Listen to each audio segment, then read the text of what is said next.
Maître Bamba Cissé, Maître Branco a également occupé en 2023 et début 2024 l'actualité sénégalaise pour ses prises de position en faveur du peuple sénégalais qui luttait contre la répression et les injustices. L'exemple le plus simple est le dossier constitué par ses soins en synergie avec la population sénégalaise et déposé à la Cour pénale internationale. Un dossier qui a fait grincer des dents et, il faut le dire, qui a fait reculer le tyran. Maître Branco, merci pour cela. Vous avez la parole.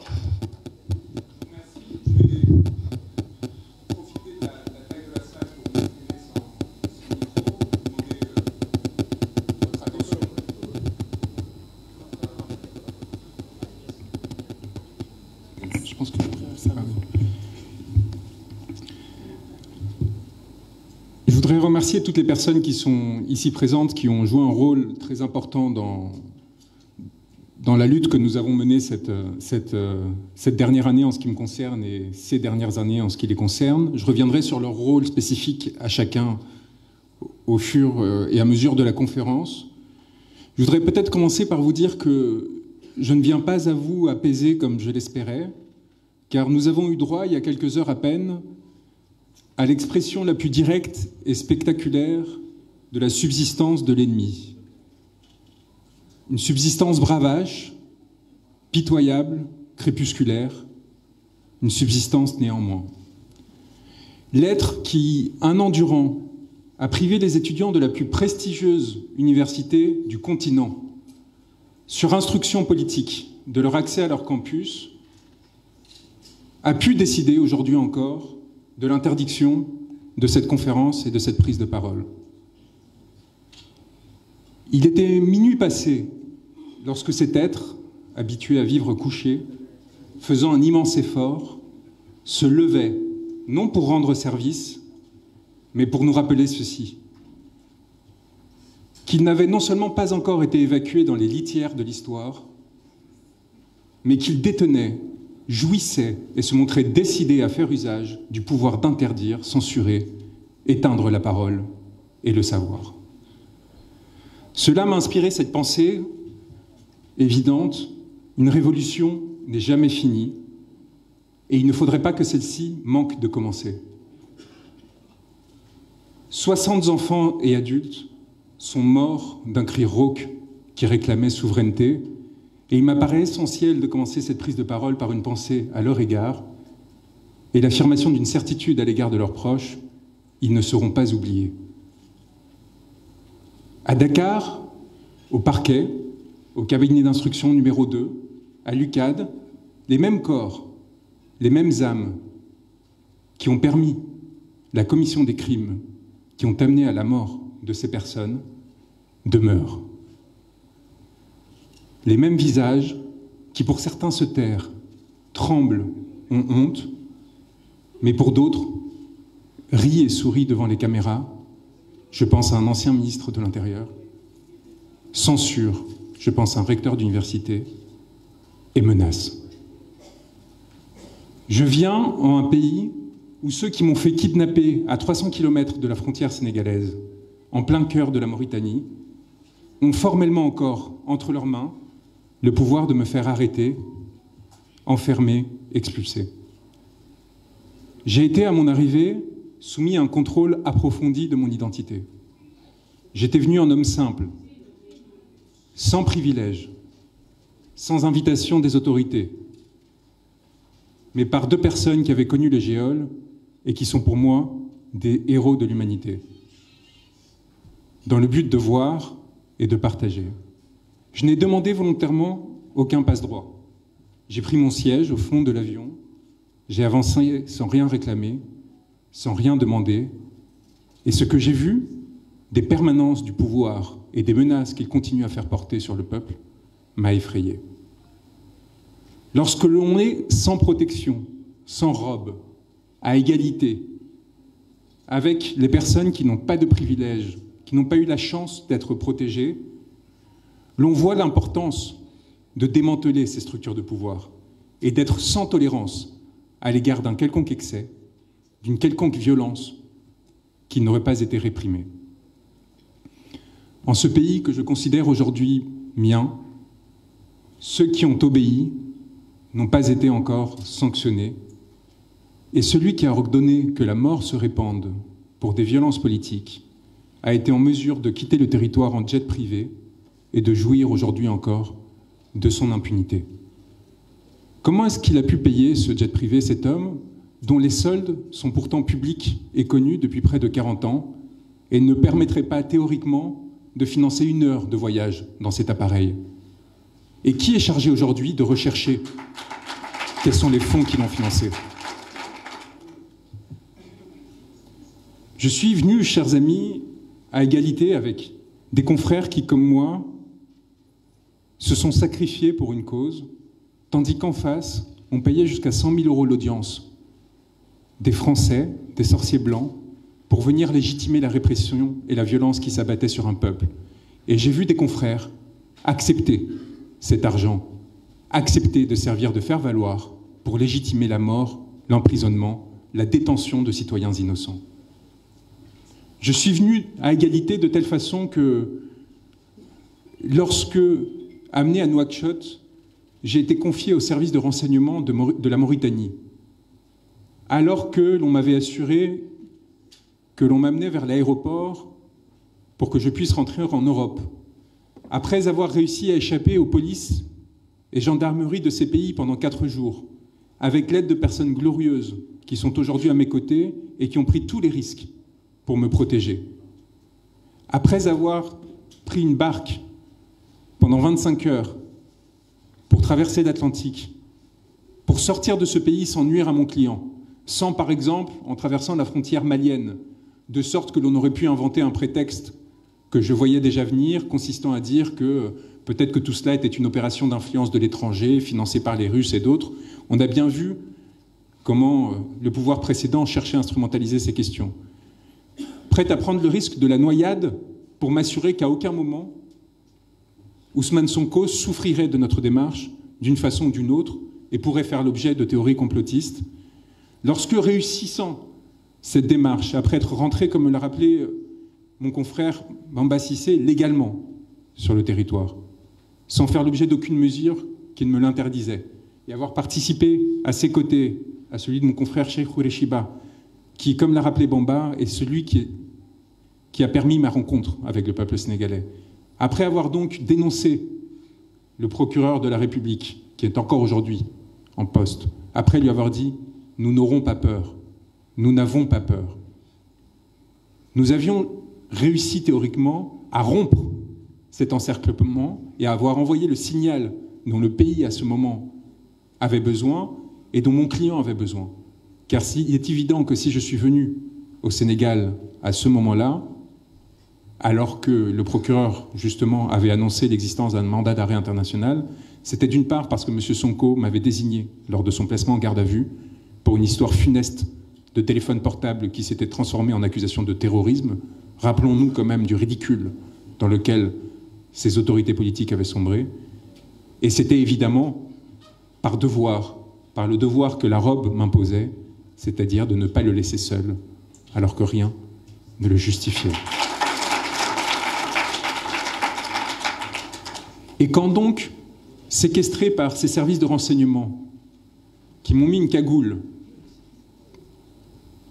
qui, sans me présenter un avocat, à une autorité consulaire, à un juge, m'ont menotté et amené depuis la capitale, Nouakchott, contrairement à ce qui a été dit, en toute illégalité, jusqu'à la ville de Rosso, puis placé sur un bateau qui est accosté de l'autre côté de la rivière, près de Vaches, parce qu'ils avaient peur que l'on me voie, parce qu'ils savaient que ce qu'ils faisaient était illégal, et qu'ils ont dû me traîner dans la boue du rivage pour m'amener dans des pick-up banalisés, entourés de mitraillettes, puis transférés à nouveau dans un autre convoi, avant qu'enfin, à Saint-Louis, on me convie à la BIP et que je sois transféré à Dakar. J'ai compris que j'étais face à des gens qui ne jouaient pas selon les règles du jeu, qui ne respectaient pas le droit, qui ne faisaient pas qu'instrumentaliser le droit, qui avaient décidé de jouer avec les formes,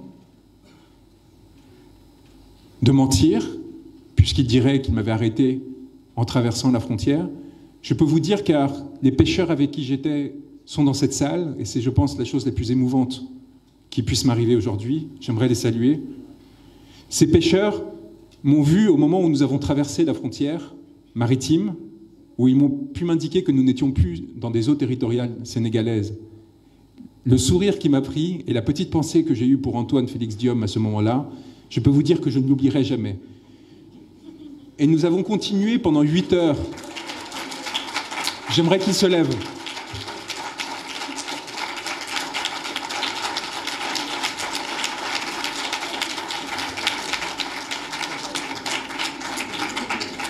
Ces héros anonymes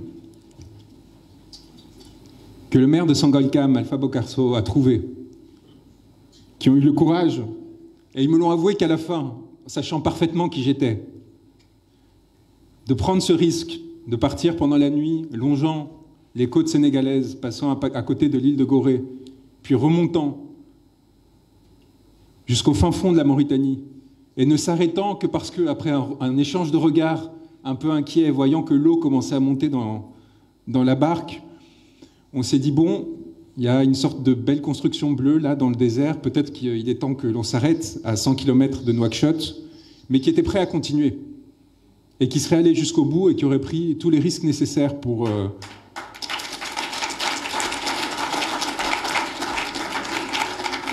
Et qui donc, après ces 25 heures, nous ont amenés dans cet endroit-là, le savent.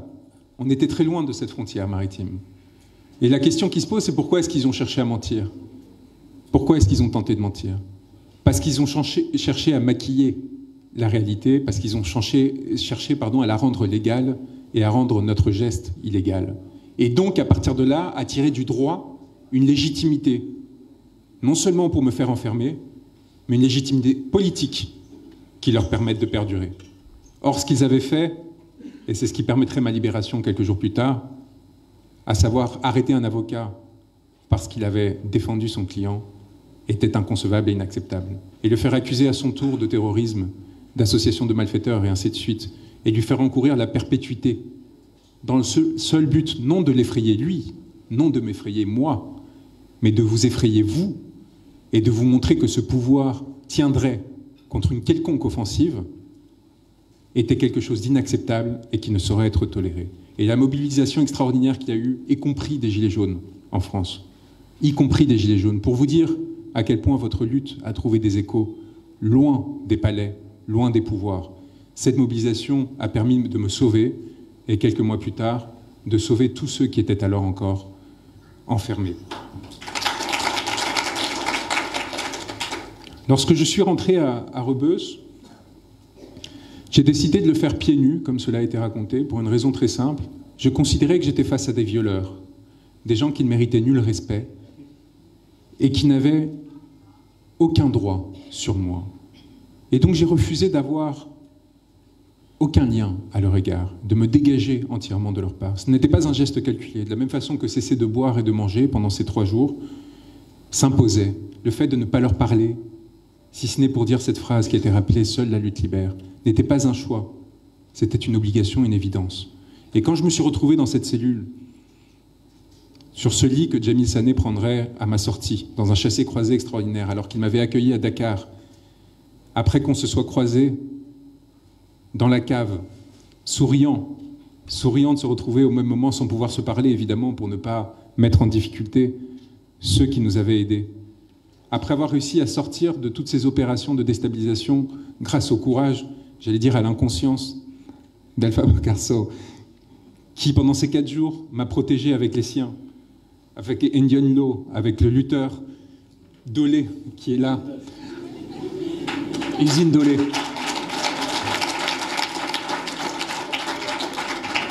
Avec Asrouma et Ngalou aussi.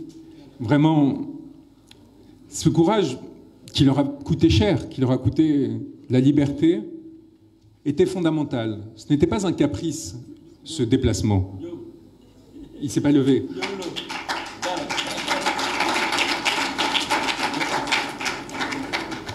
Ce n'était pas un caprice parce que, évidemment, ce que l'on cherchait à faire, c'était rompre, ce qu'on a toujours cherché à faire, c'était rompre l'impression d'impunité et de toute puissance qui habitait alors ce pouvoir.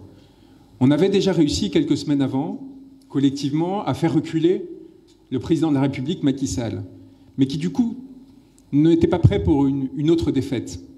Il pensait, en renonçant à ce troisième mandat, en début juillet, d'avoir fait ce qu'il avait à faire et qu'à partir de là, il avait la liberté de faire ce qu'il voulait faire, y compris donc arrêter Ousmane Sonko. Et il nous appartenait de lui montrer que les premières limites qui avaient été fixées, à travers notamment notre communication au bureau du procureur de la Cour pénale internationale concernant la commission de crimes contre l'humanité au Sénégal, qui, rappelez-le, avait été rendue publique le jour d'une visite de Macky Sall à Paris, qui était censée consacrer la normalité de ses comportements, consacrer l'utilisation de tirs à balles réelles contre la population, consacrer son inscription dans l'ordre international. Cette communication, évidemment, avait permis d'empêcher cette normalisation et l'avait isolée et mis de côté avec un impact extraordinaire auquel il ne s'attendait absolument pas. Il appartient aujourd'hui au Sénégal de décider quelle sera la voie qu'il souhaitera suivre en ce qui concerne cette question fondamentale de l'impunité et de la justice rendue aux 60 martyrs, aux milliers de blessés et d'emprisonnés qui auraient pu autrement voir leur sacrifice demeurer en vain. Il y a plusieurs options. Celle de la réparation, qui a été annoncée par le président de la République, m'apparaît minimale, nécessaire, mais minimale. Il apparaît essentiel de procéder, comme l'a annoncé le Premier ministre, lors de cette journée dont parlait mon confrère Bamba Cissé, d'opérer une purge, et une purge massive, qui évite des événements comme celui que l'on a connu aujourd'hui.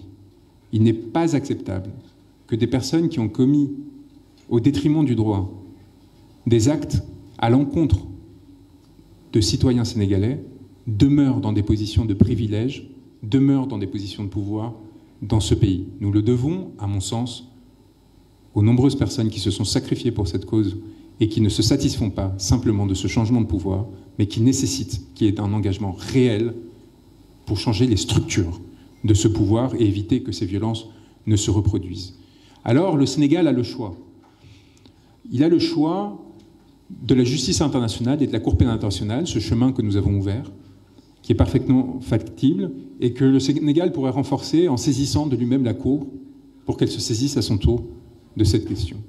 Mais la question que je me pose, c'est est-ce que les Sénégalais souhaitent mettre leur destin entre les mains d'une institution internationale dont on sait à quel point elle est sous influence et à quel point elle a été fécondée pour servir un projet qui n'est pas un projet souverainiste, qui n'est pas un projet sénégalais et qui n'est pas un projet africain. Il est tout à fait possible au Sénégal de créer une cour spéciale ou des mécanismes spéciaux qui permettent de juger et de sanctionner les personnes qui ont commis ces méfaits. Il lui est parfaitement possible et probablement préférable de se saisir d'elle-même de cette question de la justice et de s'occuper d'elle-même de ceux qui ont souillé ces institutions et sa démocratie. Pour cela, il faudra du courage. Du courage car il s'agit d'adopter des dispositions légales et peut-être constitutionnelles qui soient en rupture avec ce à quoi les hommes politiques sont habitués, à savoir négocier, transiger et se protéger. Je viens d'un pays, la France, qui sombre entre des mains oligarchiques et dont l'effondrement est en train de peser sur ses anciens partenaires et alliés, y compris le Sénégal. Aujourd'hui, la France est prédatrice et lourdement détestée dans de nombreux pays parce qu'elle manque de ressources pour elle-même. Et elle va donc les chercher à l'extérieur, tirer des profits pour essayer de se régénérer et de continuer à alimenter ces classes dominantes au détriment des peuples où elle agit. Il y a longtemps qu'au Sénégal, des grandes entreprises françaises ne sont pas venues, non pas pour investir, pour apporter des capitaux, pour permettre à ce pays de se développer, mais simplement pour capter des ressources et continuer à maintenir ses états d'asservissement. Cette situation, les Sénégalais en souffrent autant que le peuple français. Et il est fondamental que vous soyez conscients du fait que la même main qui a frappé les Sénégalais pour maintenir ce régime clientéliste qu'était le régime de Macky Sall est celui qui frappe, est celle qui frappe le peuple français. Que ce soit lors des mobilisations des Gilets jaunes, de manifestations contre la retraite, ou plus récemment sur les questions palestiniennes, c'est cette même main avariée, putride, qui cherche à dévorer les dernières cellules saines qui existent dans ce pays pour s'assurer que les ressources restent concentrées entre quelques mains au détriment du reste du peuple, soumis, exploité et pillé. Ce sont les mêmes oligarques qui agissent ici et là-bas et qui ont tout fait pour s'assurer que Macky Sall puisse continuer, soit directement, soit à travers son candidat, à agir. N'oubliez jamais comment M. Ba fut reçu par la France après les événements de juin 2023, avec les honneurs par le Premier ministre, pour l'introniser comme le candidat de ce pays, ici, au Sénégal. N'oubliez jamais que la France, le gouvernement français, n'a jamais dit un mot, comme l'a rappelé Ousmane Sonko, pour condamner les violences qui étaient commises contre le peuple sénégalais. Le gouvernement français d'aujourd'hui était prêt à tout pour assurer la continuité qui lui préserve son influence sur ce territoire, y compris, comme on l'a vu avec l'affaire Karim Wade en janvier, intervenir et violer son propre droit pour essayer de favoriser des candidatures au détriment d'Ousmane Sonko et de Bassirou Diomaye Faye. Et donc à partir de là, l'idée que le droit serait autre chose qu'un instrument du politique me semble difficile à concevoir. Celui qui est en adversité à l'égard du pouvoir, et vous l'êtes encore aujourd'hui, parce que si vous avez réussi à faire libérer Ousmane Sonko et Bassirou Diomaye Faye, vous restez dans un système dominé par ceux qui, hier, vous réprimaient et aujourd'hui continuent encore de vous exploiter. Et ce système-là, sénégalais, reste inséré dans un système beaucoup plus large d'asservissement et d'exploitation contre lequel il faudra encore des années pour achever cette troisième phase de décolonisation qui s'annonce non seulement au Sénégal, mais dans de nombreux pays d'Afrique et plus généralement du Sud global. Et si je suis à vos côtés, c'est parce qu'en France, je me bats aux côtés des mêmes damnés de la terre qui souffrent comme vous de ce même système d'exploitation et qui sont utilisés comme des pions par ces mêmes personnes pour continuer à assurer leur prospérité contre toute évidence. Et cette solidarité-là, fondamentale entre peuples, ne sera jamais instrumentalisable par ceux qui, à un moment ou un autre, prétendront que Ousmane, comme ils l'ont fait, que Ousmane Sonko était un anti-français, qu'il était là pour s'attaquer à des gens, à des individus. Non, non, non. Ousmane Sonko est venu pour rendre sa souveraineté au peuple sénégalais et a aujourd'hui une responsabilité majeure au regard des sacrifices qui ont été faits pour le protéger, à l'engagement extraordinaire qu'ont eu les confrères et le peuple sénégalais pour s'assurer que cette mission soit menée à bien. Et il va avoir besoin de l'engagement de chacun face à la trahison qui partout affleure et qui à tout moment cherchera à le déstabiliser et à éviter la concrétisation de ce projet. Et donc à partir de là, la position qui est la mienne ici, qui est celle d'un serviteur. Moi qui ai eu la chance unique, à un moment donné, de porter la parole d'un homme qui incarnait la volonté d'un peuple et qui pour cela était réprimé, enfermé, mais aussi sali. Et n'oublions jamais que peut-être le plus grave qu'a connu ce pays n'a pas été tant la détention et l'emprisonnement de ses principaux représentants politiques, de la mutilation et les violences commises à l'égard de simples citoyens comme Pape Abdoulaye Touré, c'est peut-être la salissure que l'on aura tenté d'infliger à cet homme pour des raisons politiques. Je n'oublierai jamais,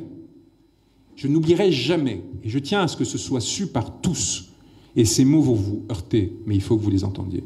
Lorsque, plaidant devant la Cour de justice de la CEDEAO, sur invitation de l'un de mes confrères, craintif déjà d'une institution à laquelle je n'avais nulle confiance, j'ai entendu le juge ivoirien, M. Ouattara, commencer à parler du sperme frais retrouvé sur le corps d'Adji Sarr. Lorsque je l'ai entendu dire ces mots et tenter de dégrader de la sorte un homme qui était déjà emprisonné, qui avait réussi à établir son innocence, y compris devant un tribunal fait pour le condamner. Car il faut rappeler ce miracle d'avoir réussi à établir l'innocence d'Ousmane Sonko face à des juges dont il était exigé qu'ils le condamnent. Cet homme innocenté qui voit sa parole portée par deux confrères, dont mon éminent Clédor Cirelli, respecté dans toute l'Afrique de l'Ouest, se retrouve devant une instance internationale où l'on entend cet homme prononcer ces mots. Je veux que tous les Sénégalais le sachent, pour qu'ils sachent à quel niveau d'indignité nos ennemis sont arrivés, pour qu'ils sachent à quel niveau d'indignité ces institutions supposément internationales, censées servir de la souveraineté des peuples ouest-africains, sont arrivées pour nuire à un homme et à un peuple et légitimer leur démarche que rien ne pouvait légitimer. C'est face à ce monstre, aujourd'hui, que vous vous battez et que vous aurez à vous battre. C'est face à ce monstre, aujourd'hui, qu'Ousmane Sonko et son gouvernement ont à se battre. Et il faut que vous soyez très attentifs à ce que la capacité que vous avez eue à subvertir l'humiliation que l'on a tenté de vous infliger. Cette humiliation qui est le principal instrument politique des dominants. Cette humiliation qui est la pire trace que la colonisation ait laissée. Bien plus grave encore que les coups de fouet, que les exécutions, que les violences physiques. La tentative de rabaisser, de mettre à bas. Cette tentative que l'on a cherché à nous affliger à tous pendant cette procédure et pendant ces années. Encore aujourd'hui, dans des commentaires dans la presse inacceptables au sujet de cette conférence. Cette humiliation, c'est l'arme que nous n'aurons jamais à utiliser, qui nous différenciera toujours de toujours, et contre laquelle nous aurons toujours à lutter. Et le politique, le sens du politique, consiste à renverser l'humiliation en la collectivisant. Parce que l'humiliation est un acte individuel. On essaye de vous isoler, de poser sur vous un stigmate, de rompre le lien qui vous unit aux autres opprimés. Et ce faisant, vous désactivez et vous effondrez politiquement. Et la fonction du politique et la noblesse du politique, c'est de réunir ces opprimés. C'est de réunir ces personnes que l'on a cherché à écraser, et c'est de les mettre devant la scène, après la victoire, pour leur dire « nous serons là pour vous protéger ». Nous avons tous, ici, à l'exception de mes deux confrères, été détenus. C'est symboliquement très important que nous soyons aujourd'hui devant vous et devant ces caméras pour pouvoir vous dire non seulement que nous avons vaincu, mais que nous serons là pour vous. Et quoi qu'il arrive, du côté des oubliés de l'histoire, pour les protéger contre tout excès que quiconque chercherait à sur lui appliquer. Je voudrais vous remercier d'être là en conséquence, parce que votre présence nous permet de collectiviser ce sentiment, de nous rendre compte que nos efforts n'ont pas été vains, et de continuer à servir avec cette force qui nous a menés jusqu'à vous, et qui continuera à nous mener là où on nous demandera de l'aide, là où des humiliés réclameront qu'un regard les rétablisse dans leur dignité et leur rende cette souveraineté qu'on leur aura volée. Merci beaucoup.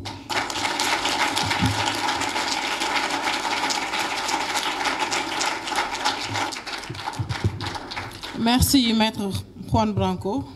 Bon, je m'en voulais un peu de ne pas vous avoir dit en wolof bienvenue au Sénégal. Mais en écoutant votre histoire là, digne de Jack Bauer, je me dis que, et votre boubou aussi, vous êtes très bien intégré.